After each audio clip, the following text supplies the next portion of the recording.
everyone. I am Ramon Ray, founder of SmartHustle.com and entrepreneur in residence at Oracle NetSuite. I am so honored to serve as your MC for Black Enterprise DEI Summit's Small Business. Starting and growing a business is challenging. I've started 4 companies and sold 2 of them. As a global speaker, best-selling author, and in-demand thought leader on small business success, I've been so honored to inspire and educate thousands and thousands of small business owners, entrepreneurs, and freelancers. There's no question, the past 18 months has been the ultimate baptism by fire. Now, our Small Business Summit will give entrepreneurs like you information and inspiration to take your business and dreams to the next level. So, let's get started with a rousing summit welcome from one of our leading champions, Black Enterprise President and CEO Earl Butch Graves Jr.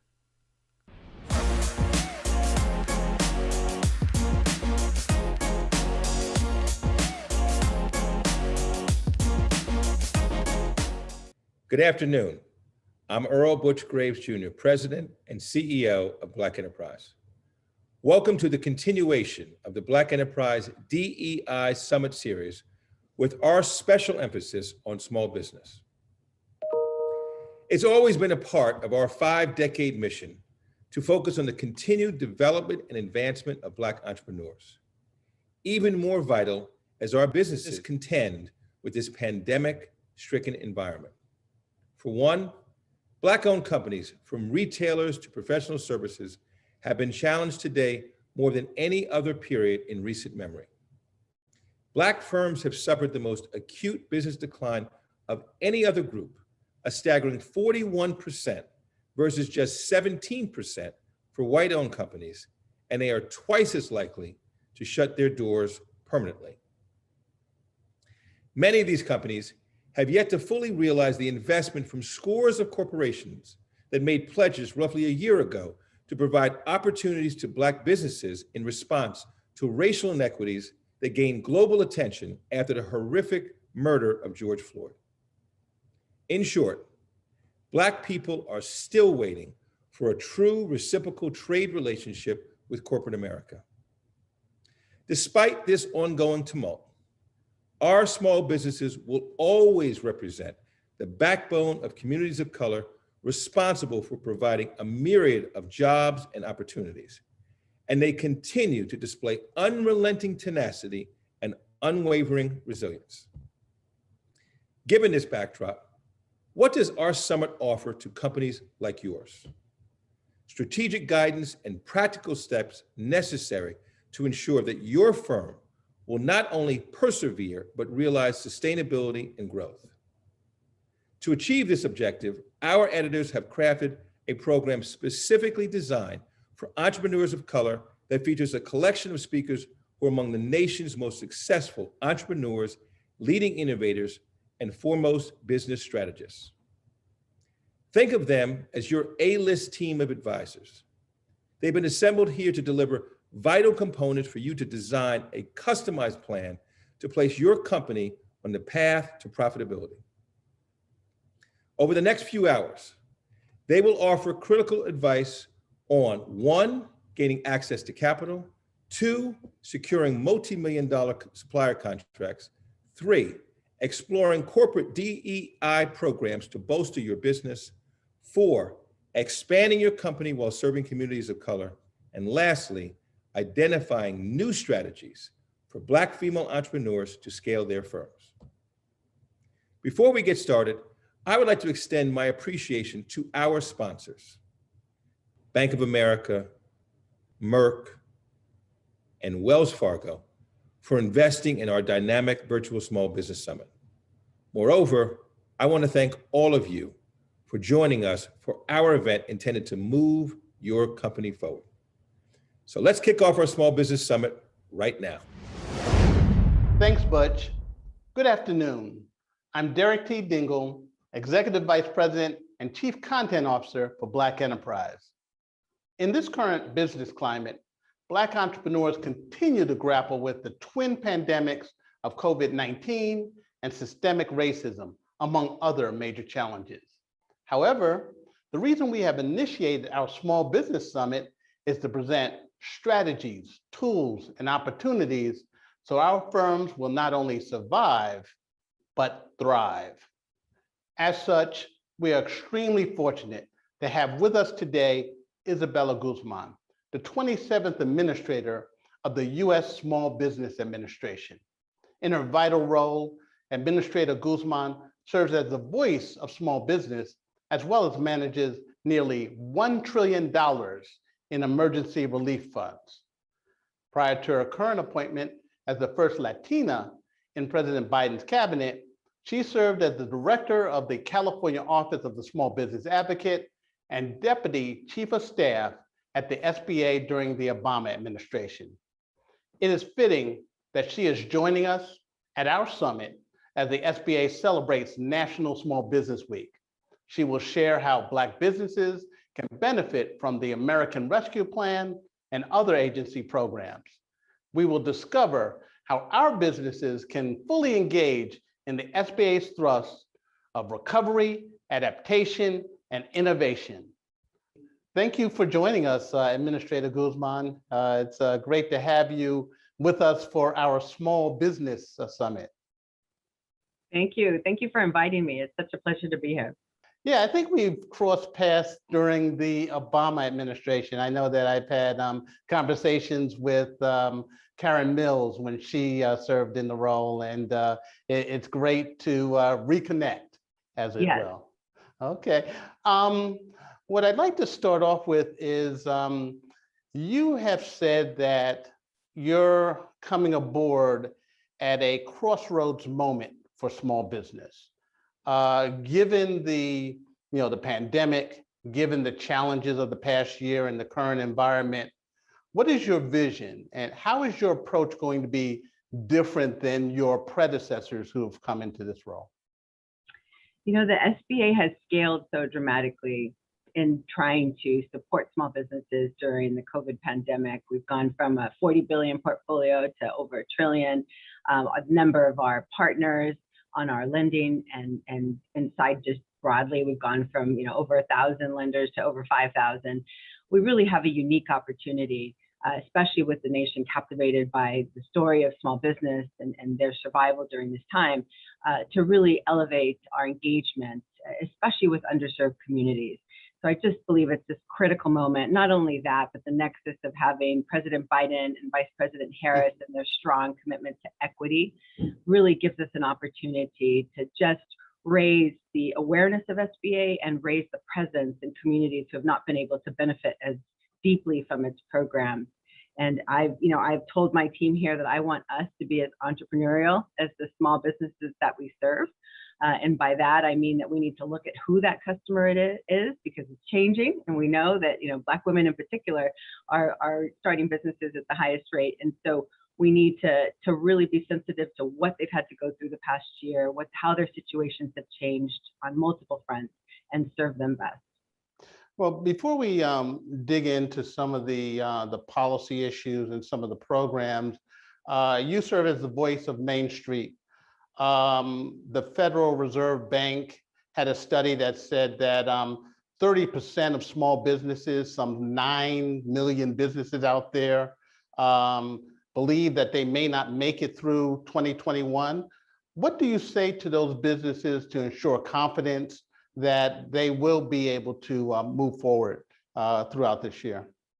Well, the first thing is that help is here, and the SBA is here with its standard portfolio of offerings. But not only that, it's some incredible programs. Thanks to the American Rescue Plan that was signed just last month by President Biden that Congress passed. There is some important relief that we have on hand. Not only that, but the commitment of the administration to shots in arms and the diligence of our frontline healthcare workers really have put us in the position to recover and see the end of this pandemic and the impact on our economy, so that there is hope and help is here. Okay. What I'd like to do is have you go through the American Rescue Plan. There are a number of components that are designed to help small businesses in different sectors. What's going to be very important to our entrepreneurs is learning about those programs but just as important, how to access them and how to, work with your agency so that they can get the information as well as the resources to move forward. So in terms of looking at the American Rescue Plan overall, how does that incorporate small business? And then I'd like to go through some of the components of the American Rescue Plan as it would impact small businesses going forward. Sure. Well, starting from just a top line perspective, I mean, we have an incredible network of our field offices, of course, across the states, as well as resource partners. So those are small business development centers, women's business centers, veterans business opportunity centers, as well as we fund accelerators for our innovative startups as well. With that presence, we're trying to increase communication, increase their outreach, because they could be an important tool. And to supplement that, the American Rescue Plan offered $100 million for Community Navigator pilot program. And what that is basically is an opportunity for us to go even more local and really focus on underserved communities. So including focusing on Black-owned businesses and working with networks that are existing that already are champions for small business growth in those communities, and be able to expand our outreach. And so that's probably the most critical, because everything I'm about to talk about can be accessed through those resource partners already or through our field offices. And then, of course, at SBA.gov has a wealth of information. It is a good place to start your research. With the American Rescue Plan, one of the, we're in the midst of two of them right now and rolling them out. And one is the Restaurant Revitalization Fund program, which is $28.6 billion for the food and beverage industries. We know how impacted they were, first to close, as well as probably the last to fully reopen. Their business models have been changed dramatically. And even with PPP, it was not as flexible enough, or it didn't reach everybody. And so the Restaurant Revitalization Fund is a really important program. And today registration starts so that you can at least get your account. Monday is when the applications open. The program, we're really focusing on, again, that customer first approach that entrepreneurs always take, and really understanding where their needs are and where they're at in the marketplace. So we're, with this program, we have some incredibly innovative ways of accessing it. We can dive deeper into that one. The next one is the shuttered venue. I'm sorry, Administrator Guzman, just so that our audience is clear, with the Restaurant Revitalization Fund, we're talking about restaurants, caterers, bars, pubs. This is a very crucial area for Black-owned businesses, because food services make such a large component of our businesses. That's true, and we can dive deeper into that one first. We wanted to define restaurants broadly, and so Congress, directed us to just be bold on that front. So it does include, of course, restaurants, but it also includes food carts, food vendors, caterers. It's a huge, list of variety we wanted to reach, as well as on the beverage side, the bars, the tap rooms, the breweries. Right. We wanted to reach them all, and these are grants from, not loans, from $1,000 up to $5 million per location, or up to $10 million per entity and affiliate.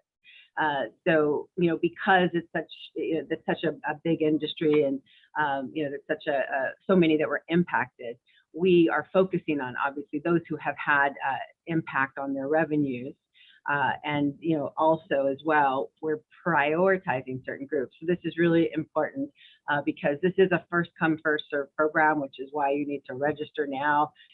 But we are having, as per Congress's direction, a 21-day set-aside period for women, veterans, and socially and disadvantaged businesses. And so that means for Black-owned businesses, you have a priority period for 21 days where the SBA is processing these restaurant grants. So and then starting April 30th and going through the week of May 3rd, and our summit is today, May 6th. So you just have to really, be aggressive in terms of applying. Yes, of course. And so, but in addition, there's a set aside of $9.5 billion. Congress directed a $5 billion set aside for smaller firms. SBA added $4.5. So there's 9.5 billion total in set-asides for smaller entities. And so there's opportunity to access the program with those priority periods as well as the small business set-aside. Now, shuttered venue, the operation grants, explain those. That's your effort or the SBA's effort to save our stages. That's right. It's Save Our Stages. And, with the shuttered venue operator grant, it just opened this past week, but we're prioritizing obviously those that were most impacted in this first 14-day period. Everyone can apply immediately, but SBA will be prioritizing those who had the largest financial hit, 90% impact on their revenues, as well as then a 70% impact, and then down to a 25%.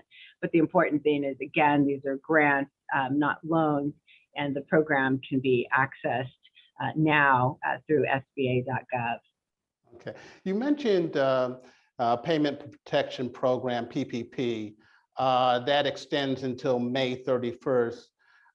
Share with us how PPP is become more accessible for Black-owned businesses. As we looked at the initial rounds of PPP, it was very challenging for some Black-owned businesses to gain monies, to keep their employees in place.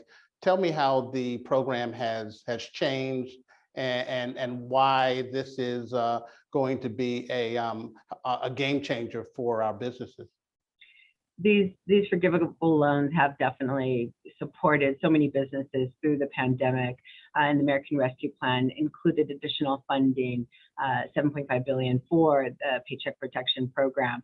And the Biden-Harris administration committed early on to support the smallest businesses, our sole proprietors, our self-employed, our independent contractors, which are predominantly people of color.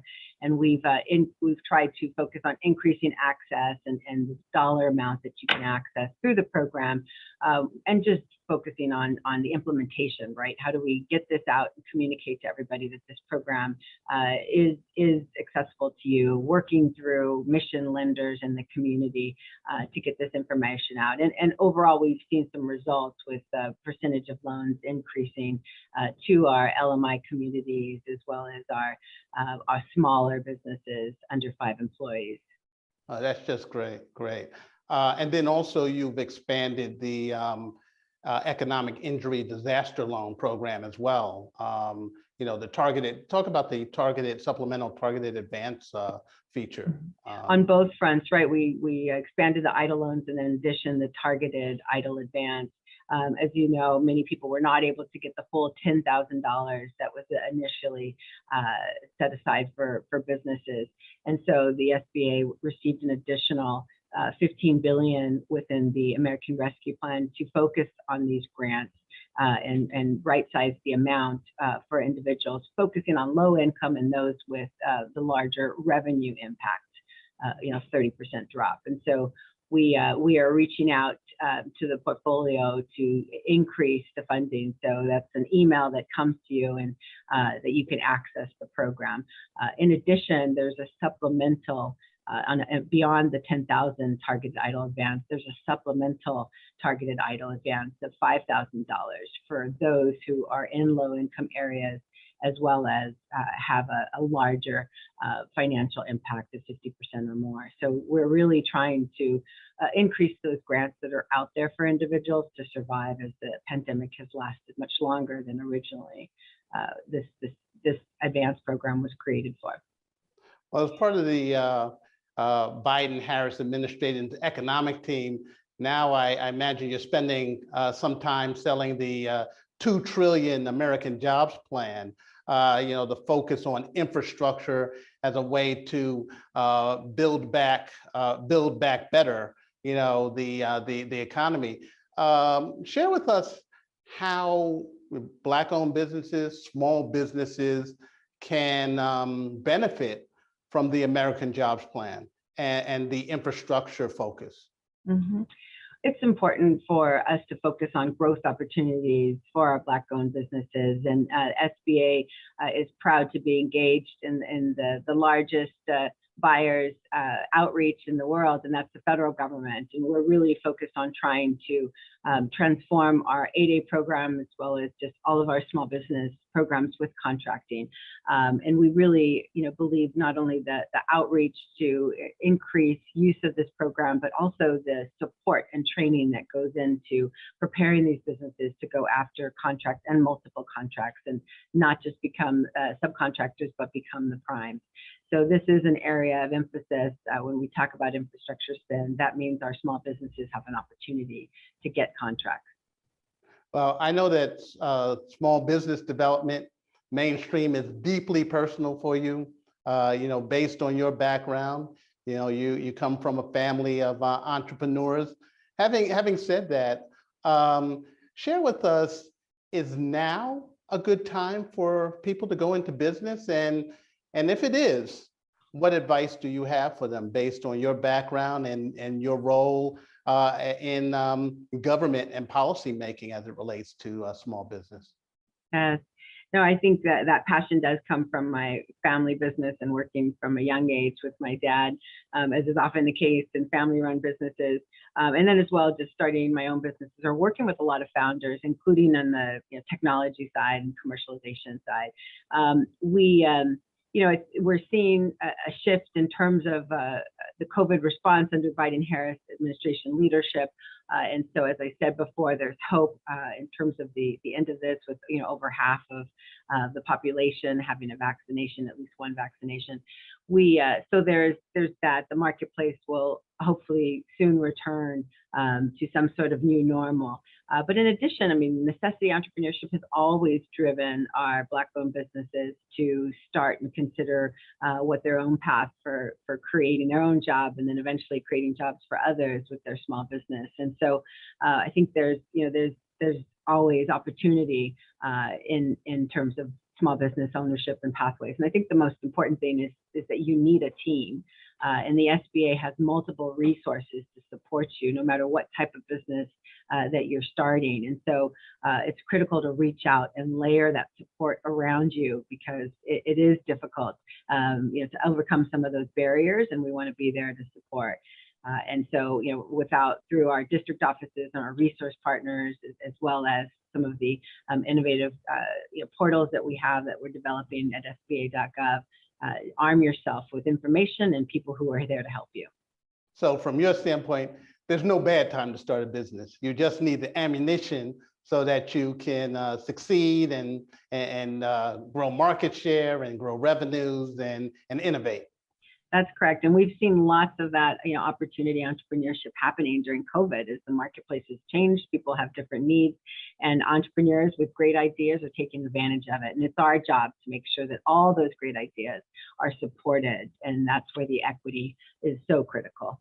Yeah. Share with us a bit deeper how the racial equity focus of the Biden-Harris administration has been infused in the SBA and SBA policy and programs and messaging.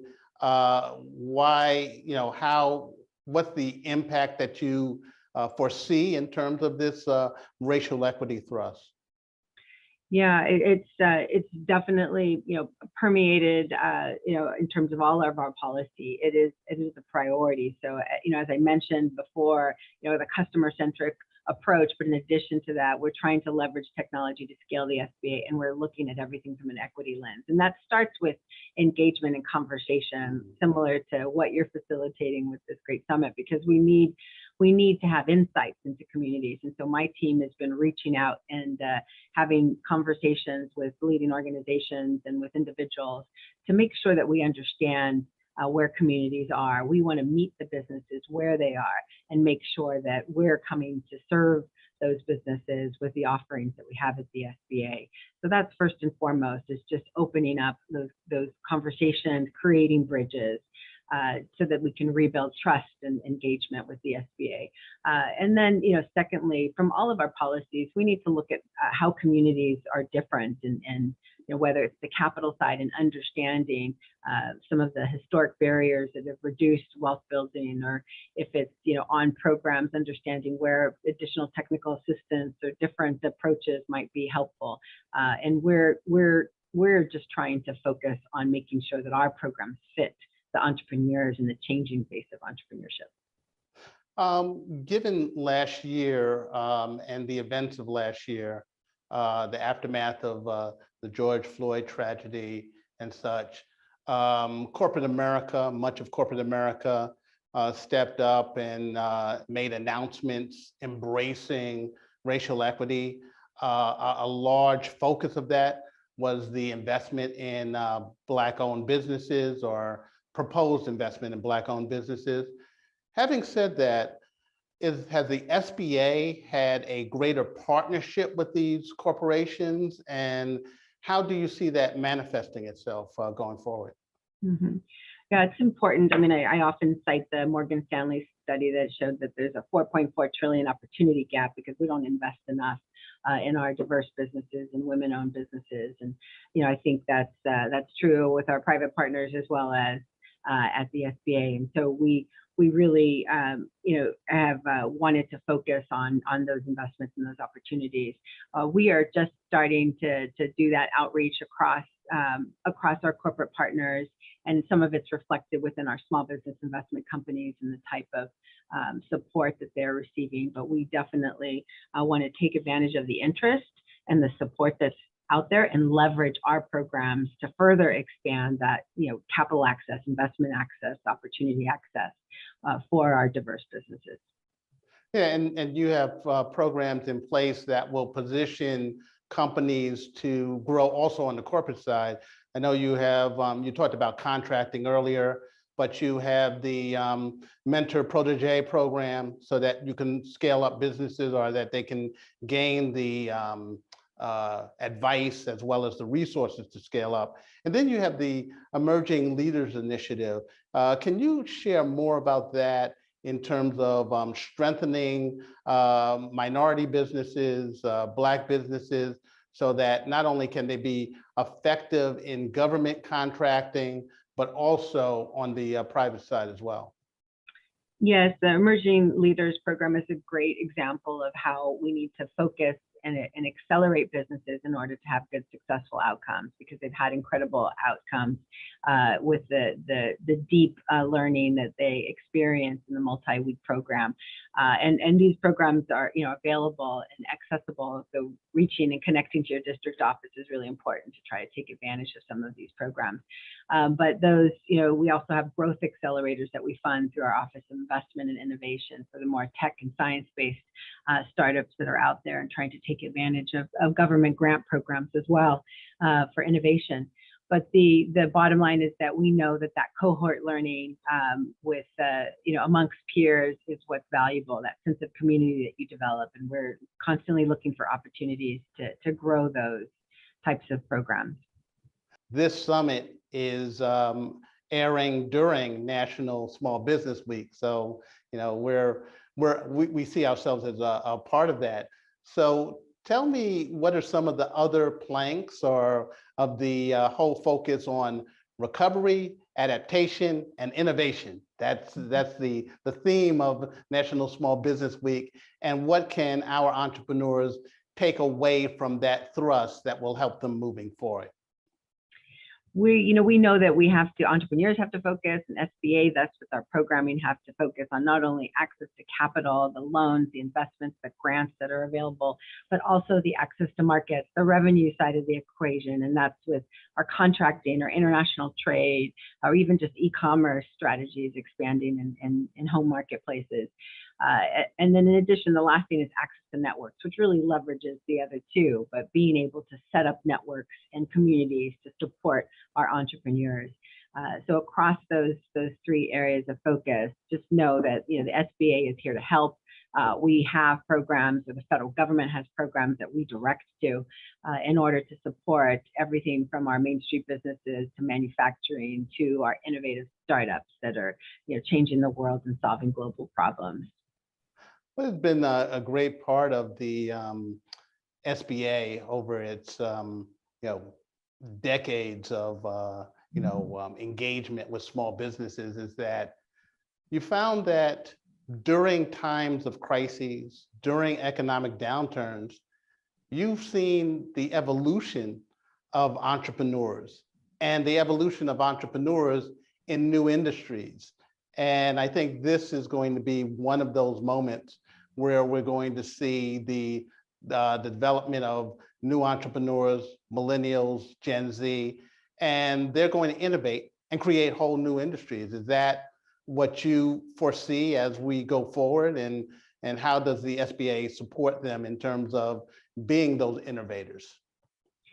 I mentioned earlier that we believe that we really need to support all of our great ideas and innovation, regardless of where they come from, and supporting that innovation at HBCUs or in communities across the country to make sure that we're not only helping seed that innovation, but supporting its growth. And that's really critical for our global competitiveness too, as the nation, our economy.